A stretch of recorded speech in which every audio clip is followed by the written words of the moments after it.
एक दफा का जिक्र है। एक छोटे से गांव में एक खौफनाक गलीज जिन रहता था।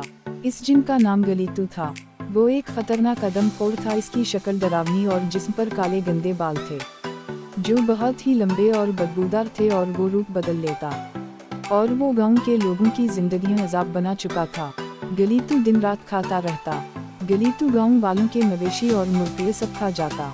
इसने गांव वालों के फल सब्जी हर चीज खत्म कर दी और हर चीज को तबाह कर देता था। गांव के लोग इससे बहुत परेशान थे, लेकिन कोई भी इसका सामना करने की हिम्मत नहीं कर पाता था। गांव में एक छोटा लड़का अली रहता था। अली बहुत बहादुर और होशियार था। वो अपने गांव को गलीतू से निजात दिलाने का अज़्म कर चुका था। उसने एक मंसूबा बनाया और अपने दोस्तों के साथ मिलकर इस पर काम करने का फैसला किया।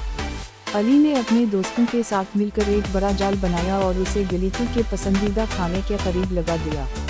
जब गलीतू खाने की तलाश में निकला तो उसने इस जाल को देखा और फौरन खाने की तरफ बढ़ा।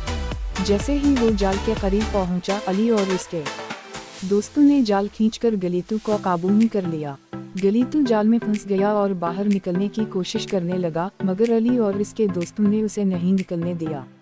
अली ने अपनी तलवार निकाली और गलीतू पर हमला कर दिया, और इसके दोस्तों ने गलीतू पर आग फेंक दी और वो जल गया। कुछ ही लम्हों में अली ने गलीतू को मार डाला। गलीतू की मौत के बाद गांव के लोग खुशी से झूम उठे।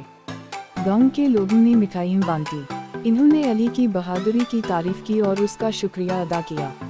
गांव की जिंदगी मामूल पर आ गई और सब ने सुकून का सांस लिया।